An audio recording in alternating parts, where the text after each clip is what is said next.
Welcome back to the David Pakman Show. Welcome to the bonus show. First, I have a story here about North Carolina, one of our favorite places, from Ryan, about fracking. North Carolina has just drawn up a bill that would basically make it illegal to disclose the chemicals that are used in fracking and make it illegal to track these chemicals. And this is counter to what most states are doing, and that is requiring disclosure of the chemicals used in the fracking process. But apparently North Carolina is just in bed with these fracking companies, which are probably just oil companies, energy companies, whatever you want to call them. And this is scary stuff. It goes even as far as to make responders to emergencies sign like NDAs, basically, when they arrive at the scene of any given emergency, so that they can't tell anyone about the chemicals that might be involved in this process. And it's incredible that these companies have this type of lobbying power over the lawmakers in North Carolina. Maybe it's just that these lawmakers like the money that they're getting from them. Maybe it's as simple as that. But Lewis, we know that lawmakers never make decisions based on political contributions they've received. But this sounds a lot like the ag-gag stuff, where you're essentially criminalizing the disclosure of information that would be useful or interesting to the public, right? With ag-gag, it's you're not allowed to surreptitiously film the bad conditions at slaughterhouses and other facilities where there are animals. And this is you're not allowed to talk about the chemicals that are being used. It's a way of making it illegal to do activism and for the public to simply be informed. Right. Ryan had some interesting comments on this. He said, much like the debate over GMOs, many of the large players in that industry claim that the science is on their side of the issue while they work to make information about their product unavailable to the public. I'm not in the oil and gas industry, so maybe I'm missing something about property trademarks of fracking fluid, like how Coke doesn't want to make its formula public, but it seems that fracking can contaminate the public water table, something which we all use. Coke is a product that people choose to purchase. So I would argue that those scenarios are apples and oranges when compared against one another. I couldn't agree more. We really have no control over where these chemicals go and whether or not they seep into our water. Yeah, and it's like with Coke, you can just choose not to drink Coke, right? It's a much more straightforward thing. With fracking, if you just live somewhere, then chemicals that are completely unknown to you and may continue to be unknown to you by enforcement of the law may be in your water. I mean, that video of the woman lighting the water on fire and just flammable water, it's just one of the most ridiculous things. This is the United States, right? We're supposed to be one of the supposedly most advanced countries when it comes to so many things, and we end up with water that's flammable and smells like licorice. Right. I would suggest to anyone who lives in an area where fracking is happening or where fracking is about to happen to promptly leave that area. And I know not everyone can do that. It's, that might not be an option at all, but if it is an option, that's what I would suggest you do. But I don't know. Maybe that's just the neurosis in me. But I don't know. Would you do that? Would you agree with that, David? I mean, here's the thing. It's easy to say that, but then, this happens in New York City also, where people will say, hey, why don't the poor people just go somewhere where it's easier to get services, like upstate New York somewhere in the middle of nowhere? Well, if you've always lived in one area, if all of your family is in one particular area, it's not that realistic to just say up and move, because you can't move everybody, and you also, why would you just completely isolate yourself? So it's tough. I mean, I understand what you're saying. I agree that it would be healthier for people to not live in certain areas, including downwind from where certain things are produced. We know about the factories in cancer areas in Texas. We know about all that stuff. But, you can't really expect people to just up and relocate their lives completely when something like this happens. I don't know. That's true. It can be very difficult, sometimes impossible. Here's an interesting story. Rush Limbaugh has won a children's book award. Yes, if you did not know, Rush writes children's books. Who knows if he actually writes these books himself or has anything to do with them.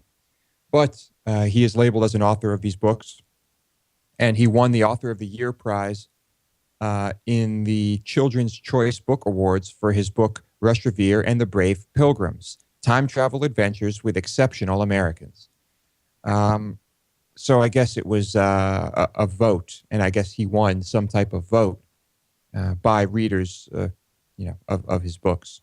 I don't know. I looked up a picture of this book, and it has basically like a kind of a cartoon image of some old school patriot on the cover, and kind of placed over what would normally be that cartoon face is Rush Limbaugh's face.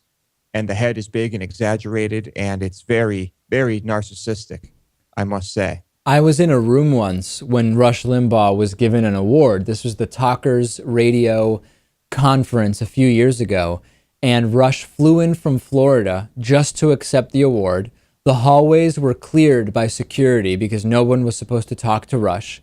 He went in some kind of back door, gave his 10-minute speech, left, and got right back on the plane and flew right back to Florida. No one was allowed to talk to Rush. No one was allowed to approach Rush. It was one of the most surreal, ridiculous experiences I've ever been involved in related to the radio and TV industry. Incredible. John Amato from Crooks and Liars asked, who would inflict a book by Rush Limbaugh on a child they loved?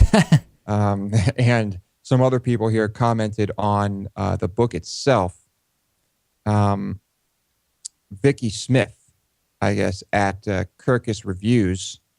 Wait a minute. Let me add. Kirkus Reviews, Limbaugh's nomination for the award prompted editor Vicky Smith to take a new look at the Limbaugh books. She found poor production qualities and a notable lack of proofreading, all of which is common in the growing celebrity-pushing genre, which includes Insta bestsellers by the likes of Jerry Seinfeld, Tori Spelling, and Jay Leno. Most of these books resemble Limbaugh's approach in quality to control. If nothing else, hastily put together, they are hustled onto the market with as little attention as humanly possible, paid. Time is money, after all, and with the knowledge that star power will carry consumers past such minor flaws as incoherent narrative arcs and terrible prose. The Rush Revere books have clearly been propelled onto the shelves by such thinking. So I guess it's just a cash grab. Basically, yeah. And I'm a huge advocate of reading. And with so many good books out there, it's already impossible to read everything that's worth reading. So you have to be selective. But then the question is, if someone doesn't read at all, would we rather them read one of these types of books or nothing at all? I'm actually not sure. This is one of the few cases where I might say reading nothing is better than reading some of this nonsense. Yeah. And I wouldn't be surprised if part of the plan of this book was to indoctrinate our youth. It is Rush Limbaugh, after all, and indoctrination is what he's best at. The Sriracha battle is continuing in California. The CEO of the company, the company is called Hoi Fong Foods, David Tran is the CEO. He has just compared California to communist Vietnam. California does not want the company there. As we talked about before, their plant, I guess, emits all sorts of peppery stuff into the air that makes everything smell, that makes people's throats burn. I don't know if part of that, part of what's being released is chemical and really harmful, or if it's just actual like capsaicin floating around in the air that is just spicy and making people's eyes irritated. I don't really know what the makeup of it is, but that's what's happening. There was a point at which California made the plant shut down for a period of time, and this guy is from Vietnam, and he said that he can't really tell the difference from California and the company. From California and the country he left decades ago, in terms of their policies and how they are handling this situation. I don't know too much about the specifics of what they're putting into the air. What I can tell you though is I've actually stopped using the original, the Hue Fong, or which this company's sriracha sauce. I'm using an alternative one that tastes exactly the same because I noticed a couple years ago, I don't remember if it's corn syrup or some of those benzoates that are in pickled foods often, but the original sriracha sauce, the popular one with the thin the thin cap at the top, has that stuff, and you can find identical ones. I don't know if I have a Trader Joe's one or some other one. The bottle looks similar. It doesn't contain any of those preservatives, and the taste is exactly the same. All right. It's not the first time he has spoken out about this issue. I guess he accused the government of hating him and said that the Irwindale City Council acts like a local king. Yeah. I guess this is about an $80 million business.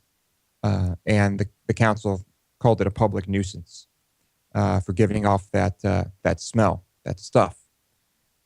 So I don't know what's going to happen, but I guess there has been a lot of speculation that this company will end up in Texas. Of course, they don't want to move the company, but who knows? Maybe it will end up in Texas. Hopefully not near me, but you never know. Texas is certainly business friendly. So that's what's happening with sriracha. And I guess I would suggest that everyone takes David's advice and finds alternatives that do not contain those additives and those chemicals. That's all I got for today.